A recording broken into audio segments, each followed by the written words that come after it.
vamos colocar a temperatura em tal valor, pressão em tal valor. Então a ideia seria, o que o operador faz hoje, colocar o controle avançado. O controle avançado é dinâmico, ele tem um sistema dinâmico, né? Ele opera a cada minuto. Em cima do controle avançado, a gente vai ver que tem a parte de otimização em tempo real. Aí, isso mudando mais, o controle avançado, ele mantém a planta numa região operacional e procura empurrar para a restrição. O controle avançado tem um modelo linear diz assim, olha, aonde está a restrição está o ganho. Então o controle avançado empurra para a restrição. Aí a otimização já tem um modelo mais sofisticado que às vezes não é a restrição, né? Às vezes é próxima à restrição. Então o Aristóteles iria na próxima restrição. Ou quando tem questões de... E quando tem a questão de, muitas vezes, é um vértice, tem que ir para outro vértice, o controle avançado você perde. Aí o RTO, em função dos preços que ele tem, ele procura mudar de vértice. E depois tem o schedule, que é a programação de produção. Como fazer cada produto, né? E, finalmente, temos o planejamento, seria um planejamento mais global, um planejamento de uma refinaria, um mensal da refinaria. Né? E aqui, isso aqui é importante, todo o controle avançado é muito importante, ele está baseado nesse gráfico aqui. Esse gráfico, quem quiser colocar controle avançado, tem que fazer o seguinte, primeiro, está ligado na variabilidade do processo. Se o meu processo tem uma grande variabilidade, o que acontece? Vamos reduzir a variabilidade, porque ele sempre tem uma margem de segurança em relação à restrição. Estou retirando, por exemplo, um QAV, restrição, ponto de congelamento. Então, como o processo tem uma variabilidade, a questão toda, ele tem que ter uma margem de segurança. Então, quando eu coloco o controle avançado, você consegue controlar o processo melhor. Controlando o processo melhor, que é a função do controle avançado, você consegue o quê? Você consegue ter um ganho. Você consegue reduzir a margem de segurança. Aqui está o ganho do controle avançado. Todo o benefício do controle avançado, tudo do controle avançado, está baseado nesse controle com restrição. Reduzir a variabilidade do processo e levar mais próximo à restrição. Então, olhando aqui, normalmente a região operacional está cercada de restrições. O que acontece normalmente? Opera sendo longe, por quê? Porque tem grande variabilidade. Então, reduzindo a variabilidade, pode-se chegar próximo da restrição. Então, essa toda é a ideia do controle avançado, né? E importante, se a gente não tiver bons modelos, a gente não consegue chegar próximo da restrição também. Se não tiver bom modelo, tem que deixar o controlador mais lento, né? A gente não vai conseguir chegar próximo dessas restrições. Outra ideia do controle avançado, né? Para quem a gente usa modelo? Então, o controle avançado, ele tem uma série de entradas. Quer dizer, entradas. O que o operador mexe hoje, né? Temperatura, pressão, vazão, né? Só que ele tem que obedecer uma série de restrições, especificação de produto, limite de equipamento, né? Então tem que ter um modelinho, e tem perturbações também que mede-se, mas não consegue se mexer nessa perturbação. E outras perturbações não medidas que não estão representadas aqui. Então qual é que é a ideia? A ideia é ter um modelo no processo que me represente o quê? Todas as restrições em função do quê? Das manipuladas perturbações. Perturbação não medida é uma dor de cabeça porque não tem forma, né? Então aí o feedback vai ter que tratar dessas restrições não medidas. E olhando num sistema aqui, qual é que é o controle tradicional? Especificação de topo mexendo no refluxo, especificação de fundo mexendo no resfriador. Pressão é ajustada em função da inundação, ΔP. Então essa é o tradicional. 3 controladores, cada controlador cuida de uma restrição. Qual é o controle multivariável? Todas as manipuladas olham todas as restrições, inclusive a ação feed-forward da perturbação. Então, essa é a ideia. Mas, para isso, precisa ser bons modelos, né? Bons modelos para poder fazer, para poder controlar. E aqui a ideia de onde é usado os modelos. Então, o controlador preditivo multivariável, ele tem um modelo dentro do controlador. Então, ele inverte o modelo através de inversão de matrizes, né, programação linear, e essa inversão do modelo ele determina as ações de controle. Por outro lado, essa ação de controle também entra no modelo e ele compara a saída do processo com a saída do modelo e tem uma correçãozinha no modelo. Mas tudo é assim, você levanta o modelo através de perturbações no processo. Então, levanta o modelo, então esse modelo aqui está dentro aqui do controlador. E aqui, olhando também uma visão mais geral, o controle sempre ele trabalha em duas camadas.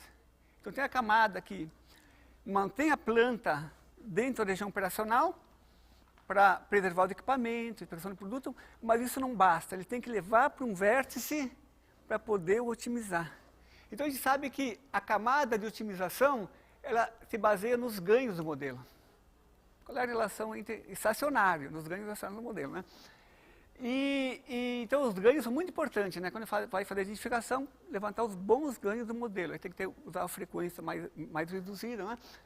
E a parte dinâmica, que ele representa toda a curva do modelo, está associada a manter a unidade dentro da restrição. E também implementar o que o otimizador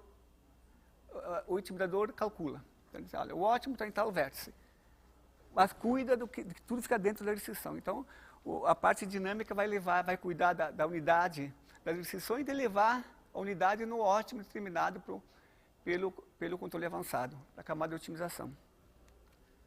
Aqui, só para ter uma ideia, no Urifino, a gente tem muitos controladores.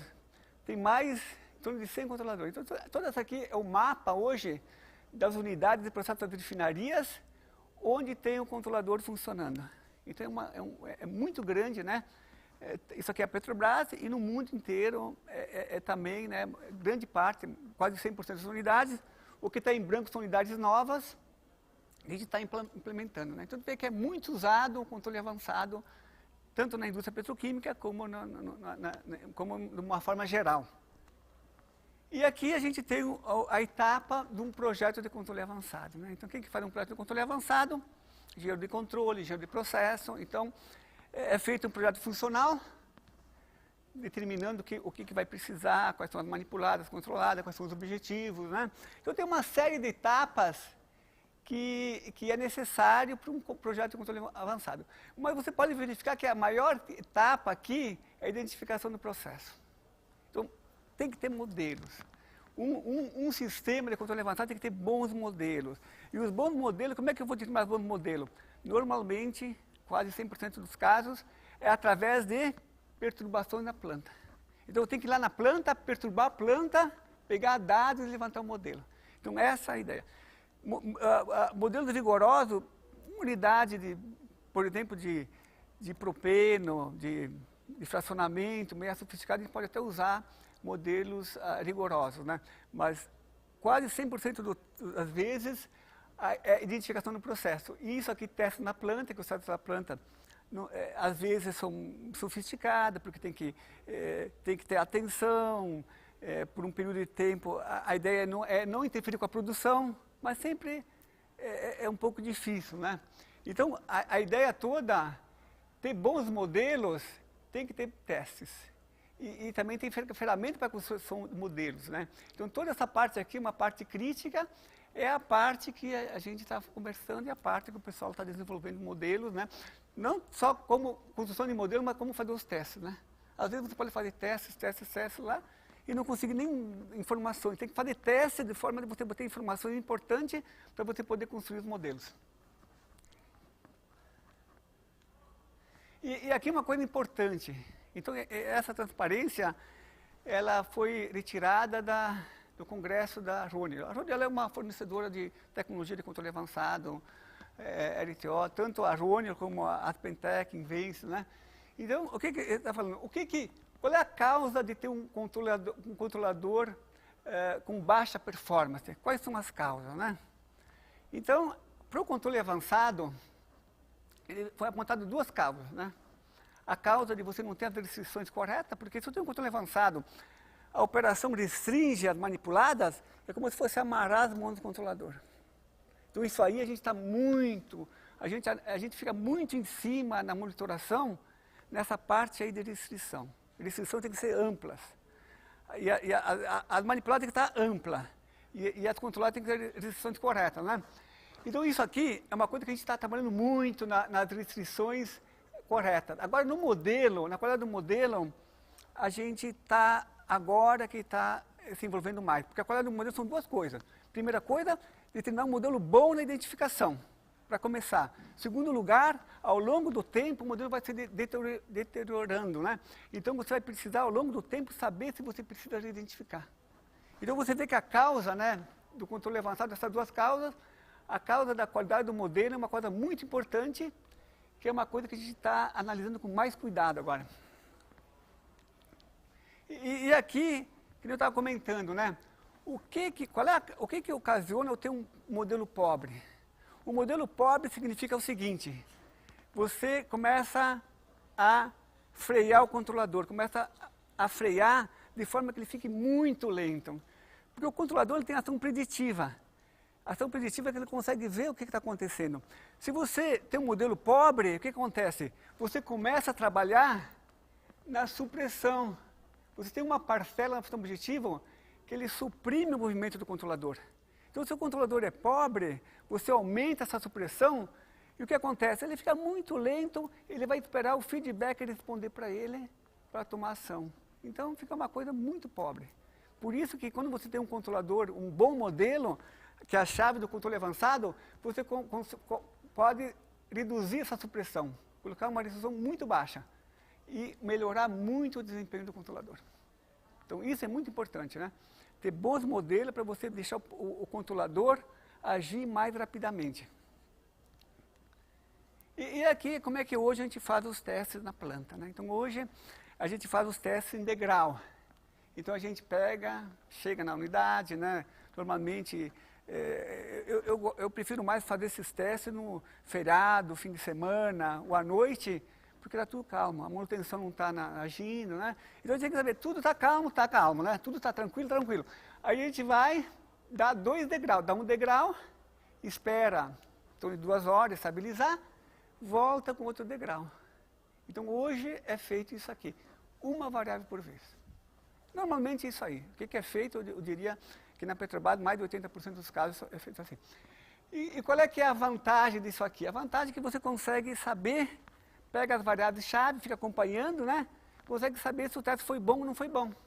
Porque de repente você está fazendo o teste, alguma coisa acontece, o pessoal mexe no forno, troca maçarico, a qualidade da carga muda, você sabe, opa, vou ter que repetir o teste que não foi bom. Então, é um teste que ele é muito lento, você trata porque você vai ter que ficar analisando, às vezes você começa a repetir, aconteceu isso, vamos repetir, e você tem que ficar no próximo operador, para o operador não mexer, dizer assim, o operador vai mexer, opa, espera aí, tá? Então você fica, e normalmente o operador tem que dar uma mexida, coisa assim, né? Então, a forma de fazer o monovariável tem essa dificuldade. Então, a vantagem é que é melhor acompanhamento, a desvantagem é que é muito tempo de identificação. Por isso que a ideia que o professor vai falar sobre testes multivariáveis, a ideia é que essas mexidas do operador eventuais, ou esses ruídos que estão chegando, poder isolar. Então, aí reduziria o tempo do teste, né? E também esses testes têm pouca quantidade de dados, então é menos frequências citadas, né? Também o modelo não ficaria com uma melhor qualidade. E aqui, o que o pessoal está... O fator importante, né? Da turma toda, das refinarias, que eu acho importante que tenha num teste, né? Então, quer dizer assim, olha, minimizar o período do teste. Todo mundo quer que o período do teste seja o menor possível. Por quê? Porque pode causar distúrbio na unidade, coisa assim, né? Depois, a excitação adequada da planta. Então, não adianta você fazer teste, excitar muito pouco, tem que repetir. Excitar bastante, vai tirar um produto de especificação. E aí o pessoal vou colocar lá no livrinho, ó, o produto saiu fora por causa dos testes do controle avançado. Então, o importante, a excitação da planta ser adequada, nem muito nem pouco. Depois, a segurança operacional, não tirar produtos de especificação, proteger os equipamentos todos, né? Porque durante o teste o pessoal diz, tudo bem, mas tem o teste, nesse período, o responsável ficaria o pessoal do teste, né? Praticamente, assim, olha, o pessoal do teste vai ter uma certa responsabilidade. Claro que o operador está aí para cuidar da unidade, né? Mas aí ele não vai prestar tanta atenção como ele prestava antes, né? Então, o pessoal do teste pede para subir, ele vai sobe, né? E depois, a saturação manipulada, não adianta eu dar um degrau numa válvula que está totalmente aberta. Eu tenho que dar o degrau no sentido de fechar essa válvula, né? Então, tem todos os cuidados que tomar. Direcionalidade do ganho também tem vezes, né, que se você mexe numa manipulada, você mexe, a decisão vai para o sentido. Você mexe na outra, ela pode também no mesmo sentido, né? E muito, né? Então tem que cuidar isso aí, né? Ou você dá muitas vezes um degrau no sentido, outro no sentido, aí a restrição não mexe, né? Então tudo isso aqui tem que ter atenção quando é direcionado no ganho. E acompanhamento gráfico das variáveis críticas, né? Então não adianta fazer o teste e a gente pensar o seguinte, vou fazer o teste, depois eu vou pegar os dados e vou ver o que aconteceu, né? O importante seria que a gente tivesse no monovariável, a gente acompanha no multivariável, tivesse alguma coisa, alguma forma de você já identificando o modelo, já mostrando, né? Se está indo bem ou não, né? Não esperar depois de uns 3, 4 dias para pegar os dados, né? E acompanhando, né? Essa é a ideia. Depois nós temos aqui também na construção do modelo, né? Importante interface gráfica, dados em arquivo Excel, seleção de janela de dados, filtragem de dados, né? Composição dos modelos. Tudo isso aqui é coisa importante, né? Depois o vai falar na forma de... Eu tenho que ter uma interface boa, né? Eu não vou fazer quando eu vou construir um modelo, ter muita dificuldade de tratar dados, né? De juntar modelos, né? Então, essa é a ideia, né? Ter uma interface amigável, essa é a ideia. E o algoritmo também para a construção do modelo, né? A gente poder fazer a identificação multivariável, ter opção de seleção do algoritmo. Isso é importante, a seleção do zero, né? O que é zero? Às vezes a matriz ela não é cheia. Tem muitas restrições que não tem modelo com algumas manipuladas. Então é importante já nem mandar o algoritmo procurar. Se não existe modelo, você diz, aqui não existe modelo. Isso facilita muito os cálculos dos algoritmos, né? Então é importante, né, que o algoritmo já consiga antes, né, fazer um pré-processamento, determinar os zeros da matriz. Para quê? Porque onde realmente existe modelo, os modelos têm uma boa qualidade. Determinação automática de ordem e tempo morto, isso aqui é muito importante, né? E validação do modelo. A ideia seria que o modelo, depois de identificado, recebesse uma nota. Ó, esse modelo aqui está bom para usar no controle, isso aqui não está. Isso que é importante, porque muitas vezes hoje, quem dá nota para o modelo é o engenheiro, mais o engenheiro de processo, nem o engenheiro de controle, né? O engenheiro de processo conhece a unidade, né? Está muito na cabeça dele. Esse modelo aqui não pode subir, descer. Opa, isso aqui tem alguma coisa errada, né? Ou esse modelo aqui era para subir, né? O ganho positivo está o ganho negativo. Opa, aqui não tem nada, tinha que ter, né? Então, o importante se tivesse uma validação automática. Isso aqui então, é uma coisa muito importante para o usuário. E aqui, finalmente, né? É importante também se você, ao longo da operação, pudesse ter um aplicativo que te mostrasse o desempenho dos modelos. Uma coisa não é fácil, né? Muitas vezes é fácil você saber que uma controlada não tem um bom desempenho. Mas qual é a manipulada que está ligada com essa controlada que deturbou o modelo é difícil, né? Então isso aqui são aplicações da AspenTech, uma empresa fornecedora de tecnologia, que eles já têm um aplicativo que consegue mostrar quais são os pares, por exemplo, pares ruins, tem que ser reidentificado, né? Esse aqui é ruim, né? Os bons permanecem, né? Não precisa reidentificar toda a planta, né? A ideia é você saber quais são os modelos que são ruins para você poder reidentificá-los. É basicamente essa.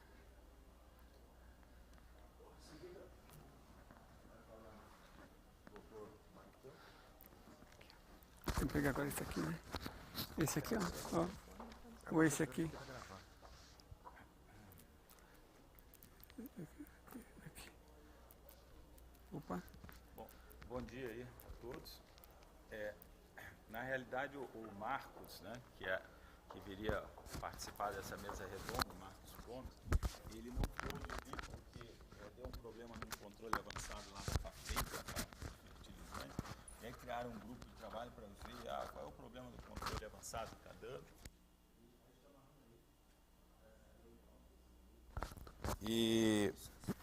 E aí ontem eu estava aqui passando, aí o Cláudio disse, então você pode substituí-lo.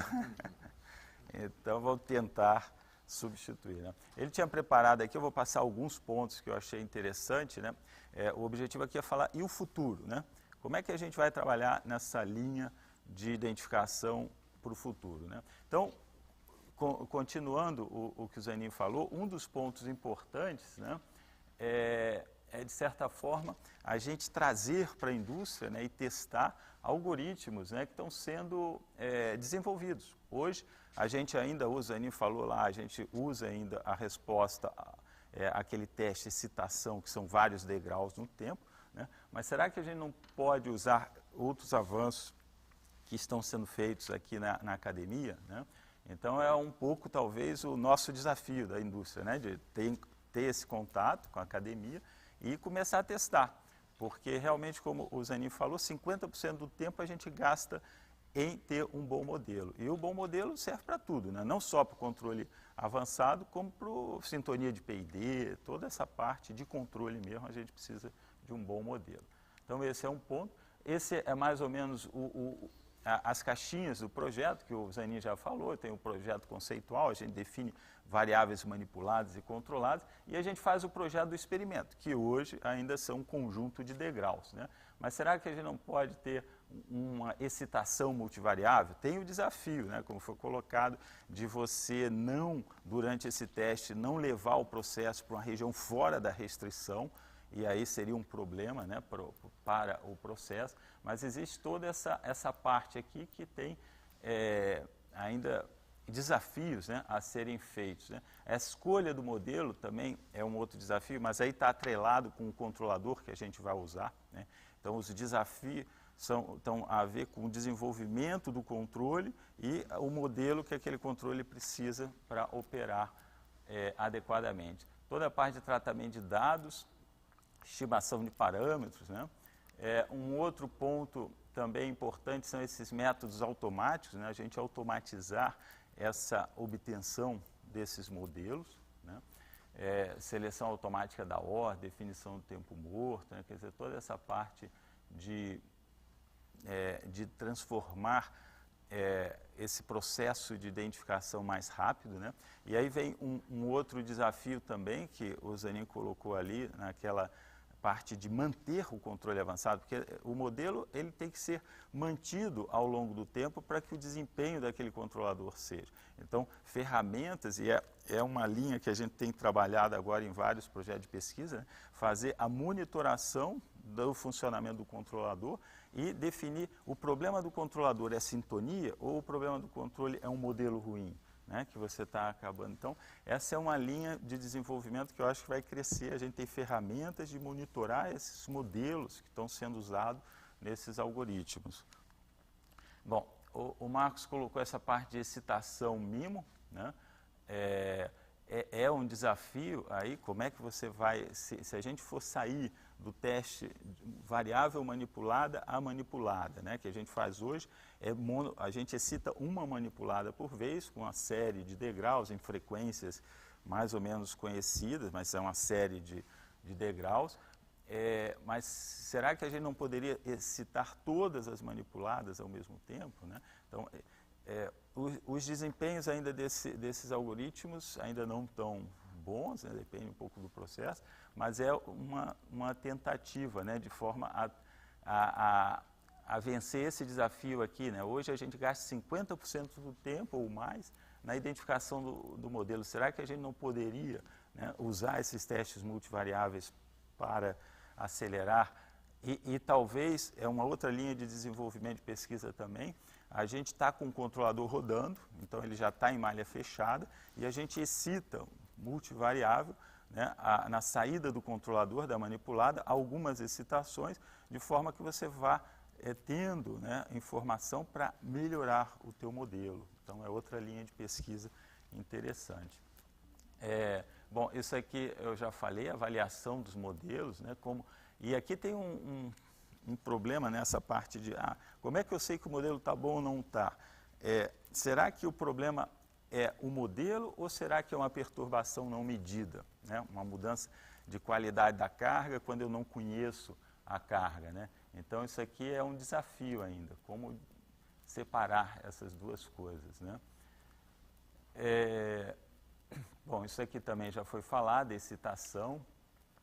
Isso aqui é um outro desafio, né? Como é que a gente, principalmente, o Zanin falou, as refinarias, a gente já está com 100 controladores rodando, mas nas plataformas a gente tem 7, né? E 7 pequenos ainda, não pega todos os processos. Por quê? Porque na plataforma a gente tem muita perturbação, muito ruído, né? A gente tem um processo que é variante no tempo. Então aqui a plataforma, na refinaria, a gente identifica um modelo e às vezes aquele modelo fica anos, né? Agora, numa plataforma não dá, então a gente teria que trazer modelos fenomenológicos híbridos, talvez, ajustar os parâmetros disso, né? Então essa é outra linha de pesquisa e de desafios, né? Trazer isso. O controlador também, porque hoje muitas vezes o controlador é o preditivo linear, então a gente vai ter que trabalhar com um que permita vários modelos, por exemplo. Então são desafios de melhorar o controle. E aí,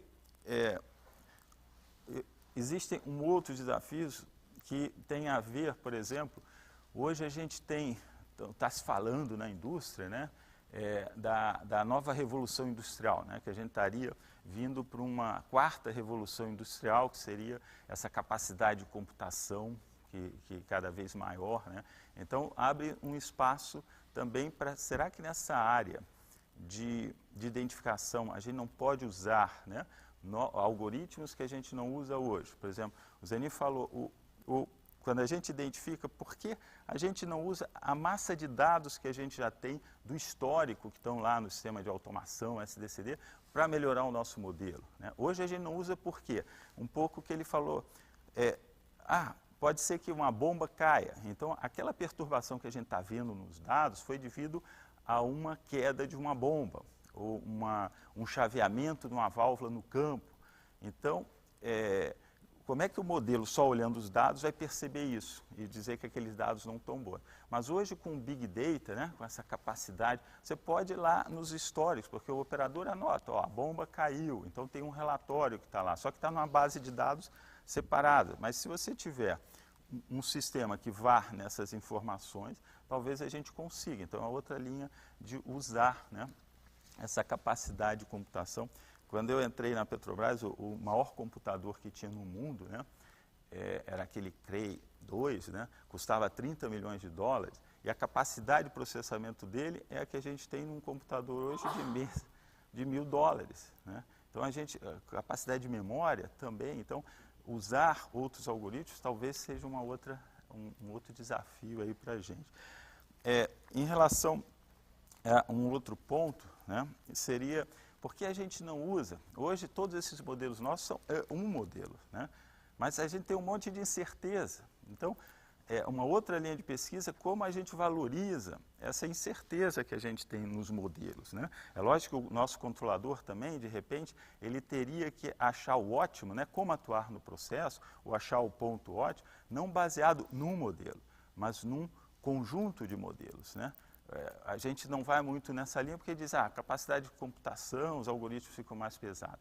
Mas cada vez isso está mudando mais rápido, né? Então a gente poderia ter um controlador melhor, porque ele não usa um modelo, ele usa uma família de modelos, ele pode se adaptar, né? Então a gente pode usar algoritmos que estão sendo desenvolvidos na academia para melhorar a eficiência, né?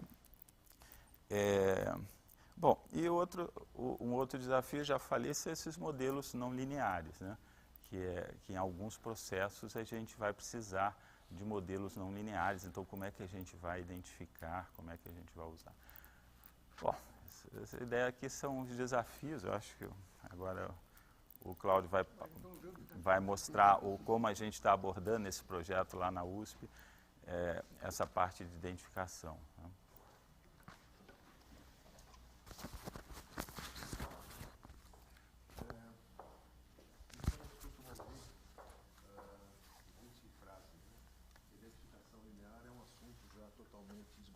Totalmente explorado.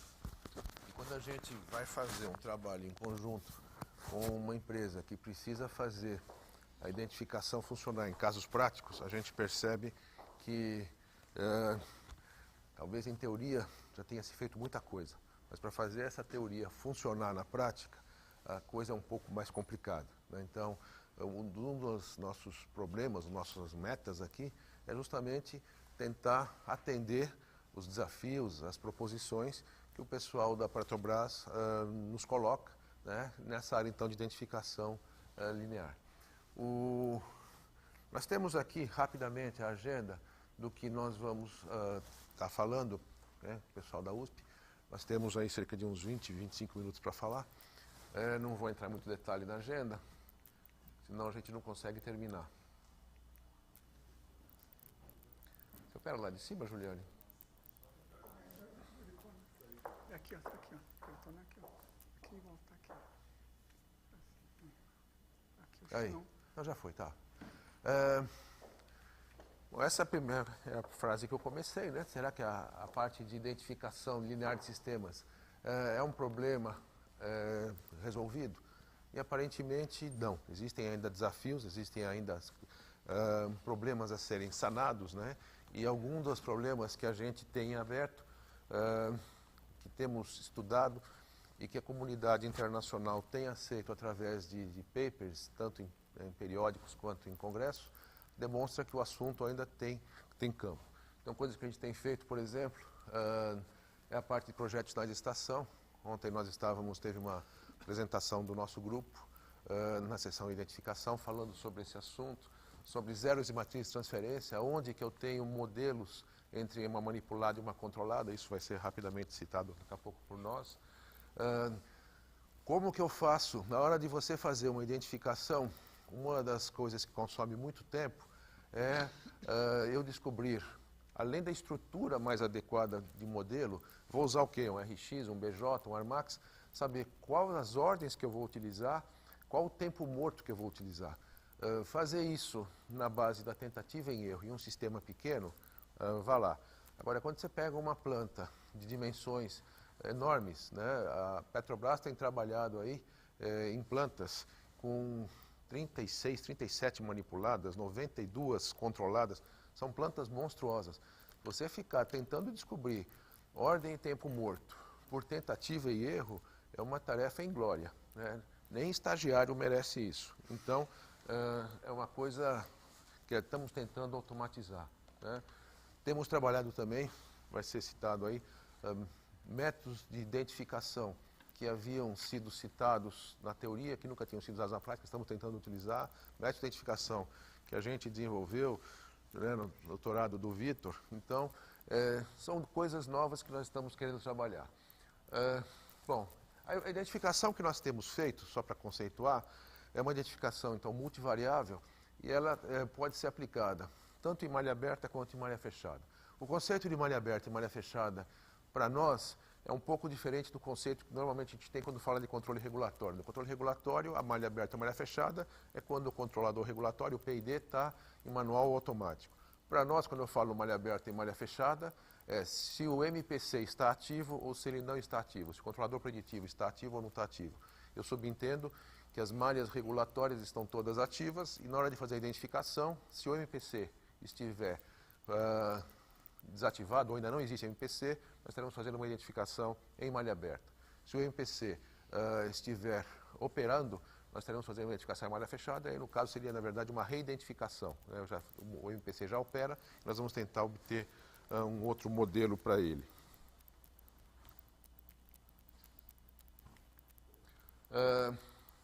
Bom, dentro dessa ideia do que existe, né, o que já foi feito em termos de ferramentas de identificação de sistemas lineares, existem várias opções já disponíveis no mercado. Por exemplo, o MATLAB tem um toolbox, né, com várias técnicas de identificação. Daqui a pouco vai ser feita uma avaliação do que... A tabela ficou para aí, Juliane? Não. Nós temos uma tabela que a gente verifica vários aspectos do que a gente tem de opção em cada uma dessas ferramentas. Não foi incluída na nossa apresentação, mas de qualquer forma. Quando você olha, por exemplo, o doc de identificação do MATLAB, ele tem várias formas de você identificar, vários algoritmos de identificação que nós chamamos de algoritmos de identificação direto, RX, BJ, OE. Nós temos tentado trazer outras formas, identificação, por exemplo, em 2 passos, identificação pelo método assintótico, coisas que não estão implementadas no MATLAB, né? Tem o LabVIEW, tem o Aspen, o Matricon Taiji, por exemplo. O software Taiji foi desenvolvido pelo professor Yukai Zhu e ele usa basicamente como estrutura de identificação, como forma de identificação, o método assintótico. Nós também estamos trabalhando junto o método assintótico. Então, nossa ideia é criar uma biblioteca de estruturas de modelo. Hoje nós temos 12 estruturas já operacionais para poder, para cada par, né, para cada saída, conseguir identificá-la usando várias estruturas. Então, eu vou fazer uma identificação usando AR, RX, Armax, BJ, método assintótico, métodos de 2 passos. São várias formas diferentes de você levantar o modelo. O que nos interessa é obter o melhor modelo para aquela saída. Então, a gente tenta diversas formas, usamos os algoritmos para fazer seleção de ordem, tempo morto. No fundo, não importa muito a estrutura que gerou o melhor modelo. Isso que importa, sim, é o melhor modelo, né? Então, a gente desenvolve esse modelo na forma de funções de transferência. E para a Petrobras, depois, a gente converte esses modelos na forma de funções de transferência para respostas ao degrau. A Petrobras hoje trabalha nos seus controladores DMC, a forma que eles esperam receber o modelo é a forma DMC, é a forma de uma resposta ao degrau, né? Então, é a forma com que a gente passa o modelo para eles normalmente. Na Petrobras existe um software chamado VIP. Esse software VIP é uma versão já antiga, que eles têm já trabalhando há muitos anos. Esse software VIP, ele fazia identificação usando uma única estrutura de modelo, ele usava a estrutura FIR, e a ideia é justamente, no nosso projeto, nós estamos ampliando o VIP e está sendo criado o BR VIP. Então, é uma expansão do VIP com muito mais opções de técnicas de identificação.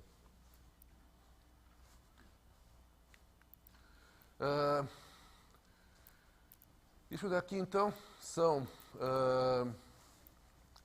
técnicas que nós estamos trabalhando, que nós estamos desenvolvendo, que já foram publicadas na literatura, de coisas, então, que são consideradas novas, né, que nós conseguimos desenvolver ao longo do nosso projeto, já tinha falado sobre elas, e que estão sendo implementadas, então, no BR VIP.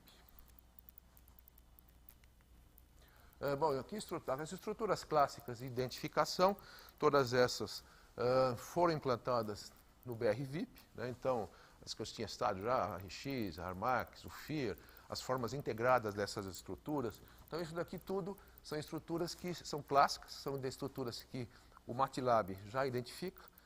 Nós, para podermos desenvolver, passar isso para a Petrobras, todas elas foram refeitas, não vamos dizer nada delas foi copiada de ninguém, nós tivemos que refazer todos os algoritmos de identificação de todas as estruturas, o que deu um trabalho canino, né? Mas, de qualquer forma, a ideia é ter um software que seja totalmente proprietário. Nada do que a gente está fazendo é baseado, por exemplo, em toolboxes do MATLAB. Aqui são algumas das técnicas que estão sendo utilizadas pela gente, fora aquelas que já citamos agora anteriormente, que são as técnicas que a gente chama de identificação direta. Então, temos aqui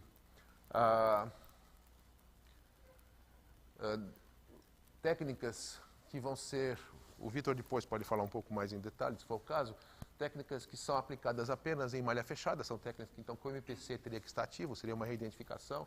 São 3 tipos de técnicas, filtragem U, filtragem Y. Essas 2 primeiras publicadas na literatura, essa daqui desenvolvida pela gente, a dupla filtragem.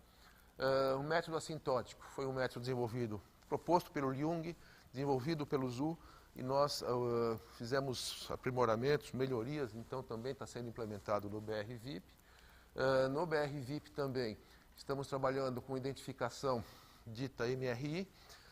Tipicamente, a identificação, as técnicas clássicas de identificação, elas procuram obter os modelos olhando para a previsão um passo à frente. Eu escolho o modelo que me dá a melhor predição um passo à frente. As técnicas MRI, para a sigla MRI, é MPC Relevant Identification, são técnicas de identificação voltadas para o MPC. E o controle MPC, ele essencialmente trabalha com predições K passos à frente. Ele não está preocupado com a predição um passo à frente, ele tem que ter uma capacidade de predição de longo horizonte. Então, essas técnicas ditas MRI se preocuparam com isso, fazer predições, modelos que sejam bons, não para identificar um passo à frente, mas que sejam bons na identificação de 1 até K passos à frente. Então, para isto, existem técnicas já publicadas na literatura, esse MPEN, publicada pelo professor Biao Huang, da Universidade de Alberta, no Canadá, e nós fizemos uma versão nossa melhorada, chamada Empen, dessa técnica. Então a ideia foi, além de pegar o que já existia na literatura, a gente criar coisas novas, aprimorar coisas que já existiam. Vou pedir agora para o Juliane dar continuidade.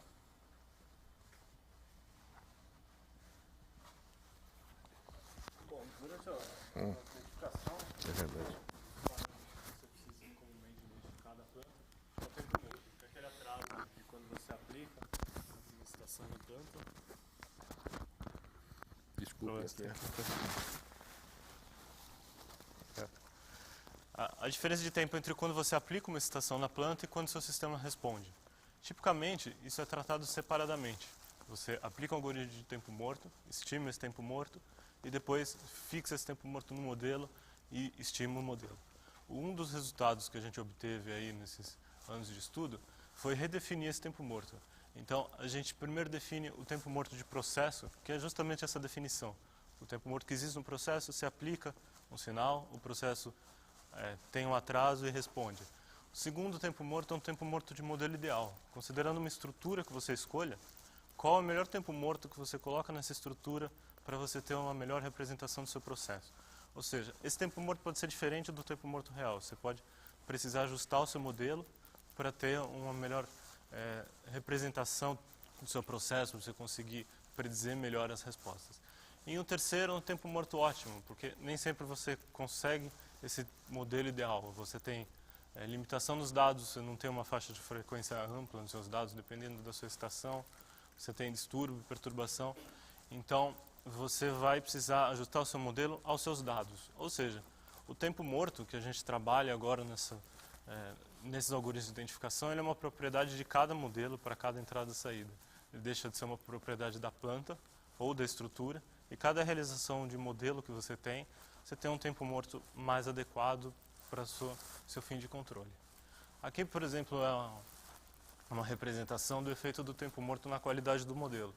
Então, nós temos aqui uma região que o tempo morto resulta em um modelo com comportamento bom, e quando erra seu tempo morto, a gente pode ter um comportamento muito ruim. O seu modelo vai responder muito depois da planta.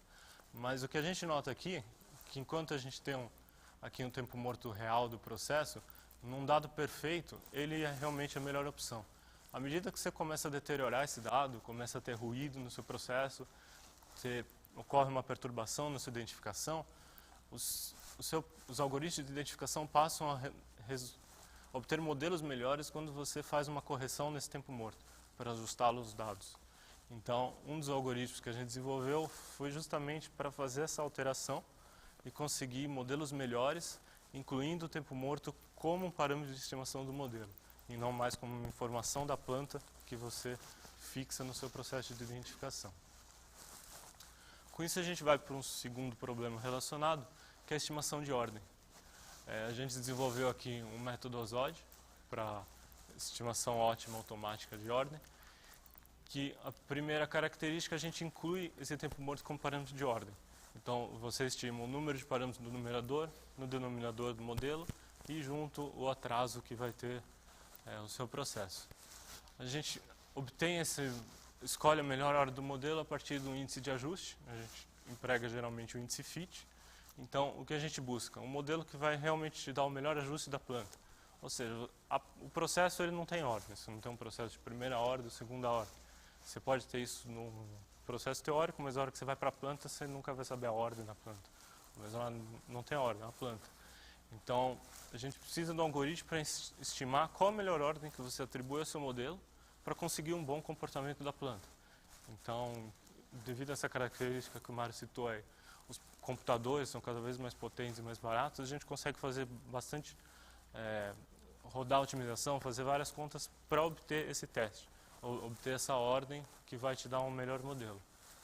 A gente faz isso aplicando o algoritmo genético, então desonera do usuário todo aquele processo comumente manual e demorado de escolher uma ordem e obtém assim um melhor modelo diretamente, né? A gente aplica isso a qualquer estrutura de modelo, a qualquer um daqueles algoritmos que o Claudio citou, FIRA, RX, Armax, cada um você vai obter uma ordem e com isso você obtém já o seu modelo final. A gente aplica aqui duas etapas, uma busca de alta ordem e uma busca de baixa ordem. Isso fica bem ilustrado aqui. O conceito de alta ordem ele é encontrado na literatura, em vários trabalhos, como a melhor representação possível dos dados. O Jung usa isso, o Zhu usa isso, o método assintótico aplica isso, algumas validações. E a gente levanta o primeiro questionamento: será que essa alta ordem, que é tipicamente fixada em 40, 20, alguns pontos escolhidos pelos autores, ela é realmente a melhor? E a hora que a gente limita o conjunto de dados ou inclui ruído no sistema, a gente vê aqui claramente que não, né? Com uma ordem 40 aqui a gente tem modelos bem ruins e com uma ordem baixa a gente consegue melhor comportamento. Então, esse modelo de alta ordem ele vai ser sempre limitado pela quantidade de informação que está nos seus dados. Então, a gente precisa fazer primeiro uma estimação da melhor alta ordem para os seus dados. Então, o primeiro passo, a alta ordem vai te dizer a melhor explicação dos dados, incluindo ali os ruídos, perturbação, tudo que está contaminando os dados. E o segundo é a baixa ordem. Qual a melhor ordem que vai representar o seu processo, excluindo aí do seu modelo essas representações específicas de perturbação e ruído. Então, a gente parte de uma alta ordem e busca ali uma baixa ordem que vai representar o seu processo sem essa realização específica de ruído e de perturbação. Agora o Vitor vai continuar. De zeros.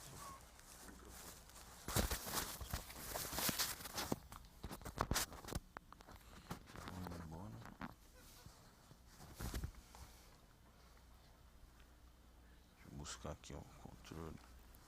Bom dia a todos. Eu sou o Vitor, trabalho com o Cláudio e com o Juliane já há 4 anos lá na USP e também no Instituto Mauá de Tecnologia. Vou falar um pouquinho sobre a detecção de zeros na matriz de transferência. Qual a importância dessa etapa no processo de identificação? Bom, imagine uma planta, como o Cláudio mencionou aí, com dezenas de manipuladas e dezenas de controladas, né? A quantidade de pares, entrada e saída, é realmente grande. E se fôssemos exatamente determinar um modelo para cada um desses pares, seria muito oneroso computacionalmente falando. Então, a nossa pretensão é, a partir de um conjunto de dados, né, a partir do projeto do experimento e os dados obtidos, a gente rodar um algoritmo capaz de dizer, para a entrada 5, saída 8, não há modelo. Ou a entrada 5, saída 7, aqui deve existir modelo.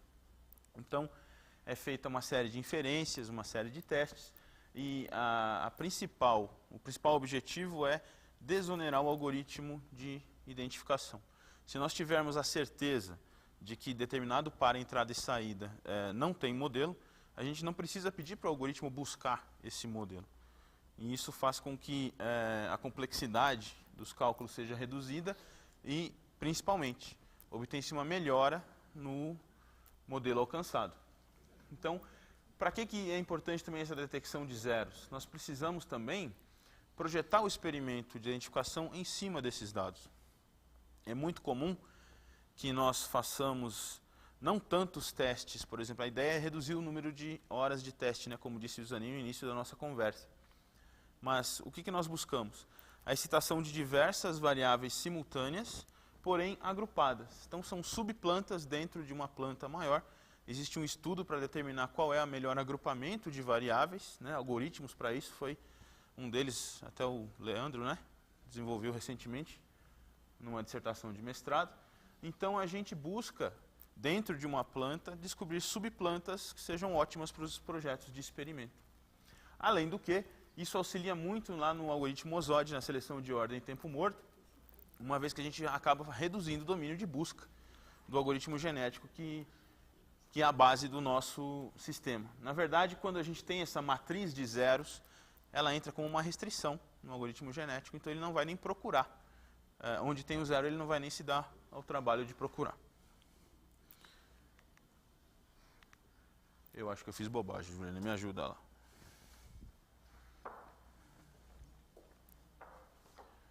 Pois bem. Opa, obrigado, meu caro. Exatamente, essa é uma tabela típica. Esse foi uma consultoria que a gente prestou na Recap, né, na planta de HDS deles.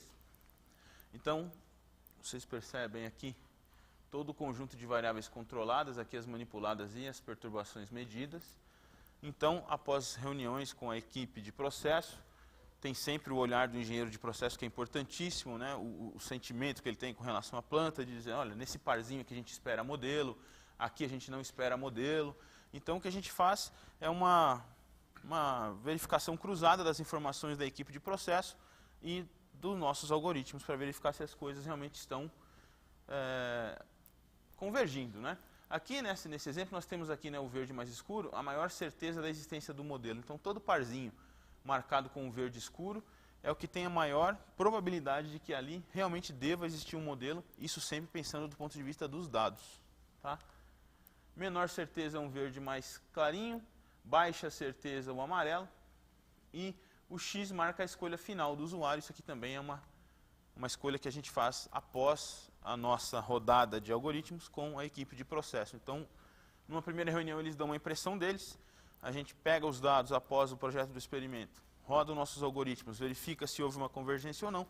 Após uma nova reunião, a gente decide, então, bate o martelo para dizer, não, vamos procurar modelos nesses pares. Então, a ideia é exatamente essa na parte de detecção de zeros da matriz de transferência. De posse dessa matriz, a gente vai fazer todo o algoritmo de seleção de ordem tempo morto, que já estima também os melhores modelos, e aí a gente precisa fazer a parte de validação. Para isso, nós temos técnicas clássicas, como a autovalidação, que é um primeiro passo, talvez uma primeira filtragem que a gente faz dos melhores modelos, porque a gente testa todos os algoritmos que nós dispomos. Então, para cada saída, são feitos lá 12 algoritmos diferentes. E aí, através de índices de desempenho, a gente seleciona desses 12 qual é o melhor. Então, uma primeira etapa de seleção é a autovalidação. Logo após a validação cruzada, e aí a resposta ao degrau, que é o requisito da Petrobras. E depois a gente faz a predição K passos à frente, sempre usando o índice FIT, que é um índice que a gente adotou aí como padrão, ao menos por enquanto, né? Existem estudos, eu vou mostrar para vocês, que a gente ainda tem coisas a fazer. Ontem teve uma apresentação bastante interessante sobre o projeto Sinais de Excitação, feita pelo Clóvis e o Fabian, membros do nosso grupo. E eles falaram um pouquinho sobre GBN e PRBS, né? Sinais binários aleatórios, utilizados na identificação multivariável. Existe uma linha de pesquisa muito importante, autores de peso, que dizem que você precisa colocar, no momento em que se opta por fazer a excitação simultânea de variáveis, aplicar sequências aleatórias a cada uma delas, de maneira que essas sequências não estejam correlacionadas uma com as outras. E o objetivo é para evitar a direcionalidade do ganho que o Zanin mencionou. De repente, a gente leva a planta para uma região de operação não segura. E engraçado que o trabalho apresentado ontem contesta essa afirmação, porque a gente fez várias análises, e uma das conclusões é que a correlação pode ser até benigna em certos casos. Então é até interessante que os sinais sejam, de certa forma, correlacionados para melhorar o desempenho do modelo. Então isso aqui é um campo bastante aberto ainda para a pesquisa. E sim, além da correlação, uma parte muito importante é a frequência desse sinal, né? Em que frequências a planta opera? Será que eu preciso de mais ou menos chaveamentos no meu sinal aleatório? Tudo isso também está sendo investigado em termos de projeto dos sinais de excitação. Já tivemos, inclusive, propostas de novos sinais de excitação. O André Kuramoto, um dos funcionários lá da Petrobras, fez uma tese de doutorado excelente. Estudou diversos sinais da literatura e chegou a projetar 3 ou 4, né, propostos por ele. E também precisamos cuidar do tratamento de dados. Muitas vezes os dados chegam para a gente em forma bruta, nós precisamos fazer uma filtragem desses dados, muitas vezes fusão deles, às vezes existem conjuntos de dados colhidos em determinados instantes, separados no tempo, e nós precisamos fazer uma fusão desses dados, e não é simplesmente, né, fazer uma concatenação de vetores, porque você está com a planta numa certa operação aqui, amanhã ela está em outro ponto de operação. Então, como fazer essa fusão de dados? Como é que eu vou concatenar esses dados de maneira coerente? Processos de reamostragem, muitas vezes a gente precisa fazer decimação ou realmente descobrir qual a melhor taxa de amostragem para o determinado modelo, e a normalização desses dados.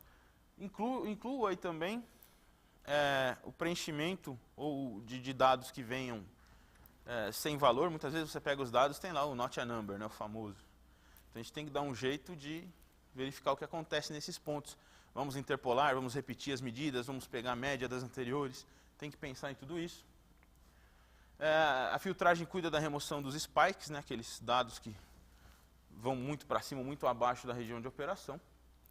E então existe todo um trabalho feito para a incorporação do BR-VIP de dessas informações. E estamos também estudando algumas novas técnicas de validação. O método assintótico, lá proposto pelo ZU, né, o método assintótico, o ASSIN, ele faz uma validação do modelo em resposta em frequência, usando como base exatamente o melhor modelo de alta ordem que o Juliane mencionou agora há pouco. E em cima deste modelo, ele gradua este modelo em A, B, C, D e E. Se não me engano, acho que tem o E também. Até o D. Né? Modelos A e B são excelentes para controle, modelo C deve ser identificado e o modelo D deve ser rejeitado. Então nós estamos buscando aprimorar essa técnica, uma vez que ela é feita só em determinada faixa de frequências. A gente até já estudou determinar uma nota para cada faixa de frequência e assim escolher direitinho determinada faixa de frequência de operação da planta, qual é o melhor modelo nesse sentido. Alguns outros critérios estatísticos, né, que a gente reuniu aqui sobre critérios TAIL, que é uma proposta de métodos, testes de hipótese e tudo mais relacionados para verificar se há aderência dos dados com o modelo. A atribuição de notas, e a ideia aqui é que as notas não sejam exclusivamente fruto do método assintótico, mas sim como talvez uma combinação linear de todos os nossos métodos de validação. A gente aplica todos eles e verifica quais são as vantagens e desvantagens de cada um, realiza uma métrica para dar uma nota geral, baseada em todas as validações que a gente tem. E em cima dessas notas, a gente escolhe o melhor modelo para cada saída. A gente trabalha com estrutura MISO. Né? Então, a gente trabalha com todas as entradas, contribuindo para uma única saída. E basicamente é isso que a gente tem para falar. Nós temos os contatos aí do nosso grupo lá na USP, o professor Cláudio, Rodrigo e eu. E a gente passa a palavra a vocês, para qualquer pergunta, dúvida que vocês venham a ter. Muito obrigado pela atenção. Se alguém tiver dúvidas, nosso tempo está meio apertado, mas aí uns 5 minutos a gente prolonga aqui. Eu vou deixar isso aonde? Eu vou levar para casa. Né? Eu sou Jorge. Posso deixar?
Bom, algoritmo, por exemplo, usar uma rede neural como modelo, alguns dos algoritmos de controle que a gente hoje tem disponível na Petrobras, né, podem. Né? Então, a gente pode identificar uma rede neural, por exemplo, que identifica, e usar aquilo para um controle preditivo. Né? A gente não tem usado. Né? Eu acho que talvez pela inércia, a gente continua com o modelo linear, resposta ao degrau. Alguns outros controladores hoje já usam outro tipo de modelagem, né? Apesar que na Petrobras talvez 99% dos controles preditivos são baseados em resposta, mas já existem alguns controladores na Petrobras, e esse é o NMPC, por exemplo, que usa pode ter um modelo não linear, ele permite você entrar com a rede. Né? Essa área de inteligência computacional, aí voltando não para o modelo, mas para controle, a gente já usa. A gente tem alguns controladores fuzzy rodando na Petrobras, em alguns processos específicos, né, quando o processo é muito não linear. Então, a gente tem aqui na REGAP, na refinaria aqui, a gente tem um controlador fuzzy para um sistema não linear.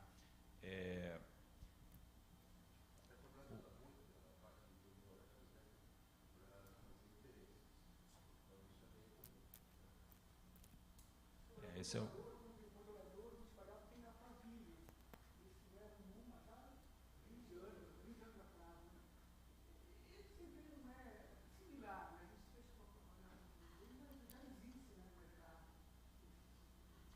Na petroquímica, né? A petroquímica, a Pavilio, né, que usa para reatores de polimerização, né, ela tem um mercado grande, né, e o modelo do controlador é redes, né, apesar que tem o concorrente, né, que usa um modelo fenomenológico híbrido, que também tem um desempenho razoável, né. Mas realmente rede a gente usa bastante rede neural para a inferência da variável controlada do modelo linear.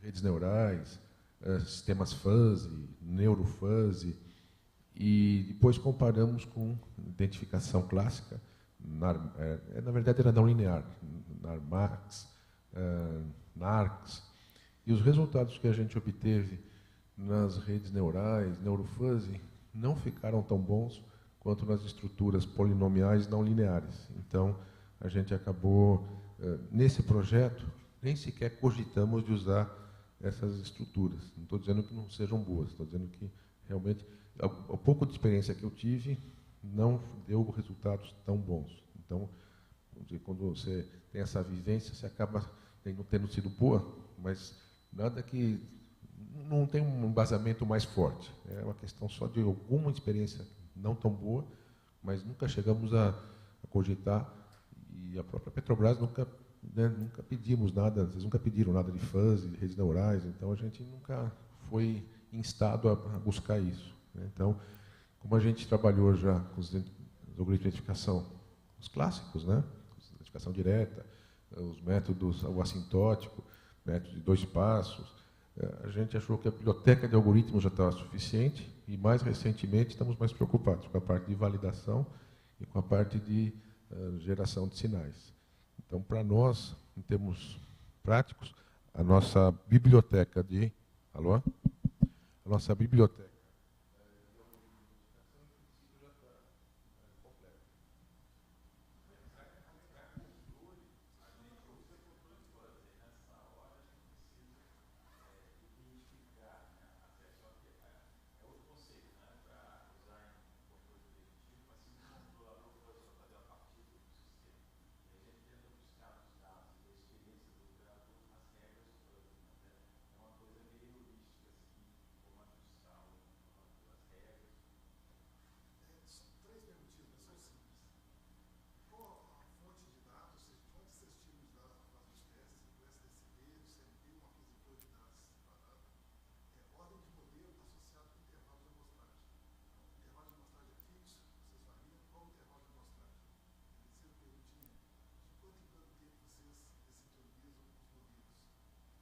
Então, olha só, a experiência que a gente tem no Plurifino, que para identificação, normalmente a gente tem o PI System, a Petrobras tem o sistema PI. Então, o que a gente faz? Na hora de fazer a identificação, a gente tem o cuidado de tirar a compressão desses dados. Então, a gente tem que fazer isso aí, né? E aí a gente coleta do sistema do PI, né? E aí os frustrado, né? Fica fazendo o teste uma semana, 2 semanas, e aí depois o pessoal volta com a compressão, porque a gente tem que ter o cuidado, né, de pegar informações corretas. Agora, a parte de amostragem, olha, a gente tem adotado, por exemplo, 1 minuto como um padrão. O sistema roda em torno de 1 minuto, mas tem sistemas mais rápidos que em torno de 30 segundos, né? Então a gente faz alguns sistemas com 30 segundos e outros mais lentos, em torno, por exemplo, uma unidade de produtos puro tem uma dinâmica em torno de 30 horas. Então a gente faria aí, normalmente é 2 horas de dinâmica, né? Então a gente faria aí em 10 minutos. Então tem essa dinâmica. Nós fizemos 2 trabalhos recentes com a ANAPECAP, na unidade de HDT e a outra de HDS. A gente acabou propondo para eles fazer a coleta de dados do intervalo de amostragem de 10 em 10 segundos, que era uma taxa já meio no limite do que eles conseguiam em termos do pai. Aí se elimina toda a parte de compressão, exceção. E depois a gente tem o problema de como fazer a reamostragem, uma decimação. Então, nós acabamos, nesse caso do HDS, por exemplo, que a gente fez, dados em 10 segundos, fizemos a decimação de 6 em 6. Portanto, acabamos usando de 1 em 1 minuto. Mas é um tema que nós temos em aberto nesse projeto de como otimizar, ou como buscar o melhor intervalo de amostragem. O que a gente sempre pede é, na hora de fazer a coleta, façam na máxima taxa que vocês conseguem. Jogar dado fora é fácil, o problema é inventar dados. Então a gente tem jogado, tem trabalhado, se possível, pedindo 10, 15 segundos de intervalo de amostragem. Depois o problema nosso é como que eu faço a decimação, a reamostragem. A reidentificação a gente faz com baixa frequência. Então, tem casos que tem controladores rodando com o mesmo modelo há 10 anos. Agora, o que a gente faz quando realmente há alguma mudança na unidade, né, a gente faz a identificação. Mas a ideia, a gente tem percebido que tem variáveis que a gente sabe que o modelo não está muito bom, né? Então, a ideia nossa agora é investir mais na monitoração desses modelos para poder identificar com maior frequência. Aquela ideia, né? Se não tem bom modelo, o controlador roda, mas o desempenho dele fica a desejar e fica muito lento, né? O regulatório?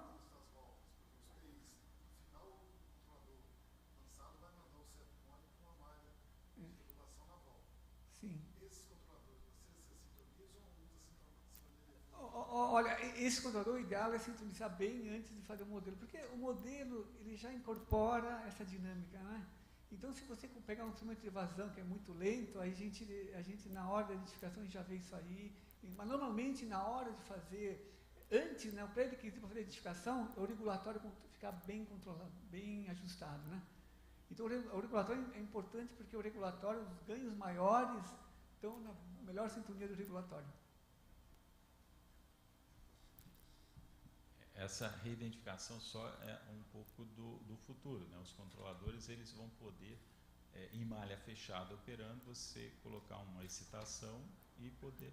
Hoje, realmente, a reidentificação é mais demorada, quando o desempenho degradou, né? Mas, realmente, tendo um controlador melhor, você pode, com a frequência maior, né, melhorar, ou pelo menos ter informações não de malha fechada, mas você tem um sinal, reidentifica, e o engenheiro de acompanhamento vai poder dizer, não, realmente o modelo está piorando, então eu vou carregar e passar para o controlador um novo modelo. Por exemplo. O Zanin chegou a falar sobre isso, é um assunto também, um tema em aberto, né? Como que eu sei que está na hora de reidentificar? Ontem, na sessão interativa de pôsteres, eu até trabalhei respondo o trabalho de um aluno de mestrado, que foi o primeiro trabalho nosso nessa área. E estou acertando agora com um aluno de pós-doc, nós vamos trabalhar com isso. Quando que eu devo reidentificar? Porque o assunto não é trivial, né? E o ideal é saber isso, não tendo que citar a planta, mas saber isso baseado em dados históricos, né? Porque se eu tiver que ficar citando a planta, geralmente o pessoal de operação, quando você chega na planta e vai fazer a parte de excitação, o pessoal da sala de operação, eles querem te ver morto, porque você vai perturbar a planta. Então, o Zanin, que anda pelas refinarias fazendo identificação, ele é um cara jurado de morte por vários operadores. Então, a nossa ideia era tentar fazer uma determinação de quando que um algoritmo, de quando que o modelo está ficando caduco, ou pelo menos quais pares de entrada e saída que estão ficando ruins, a partir de dados de operação. mas é um assunto que está em aberto também.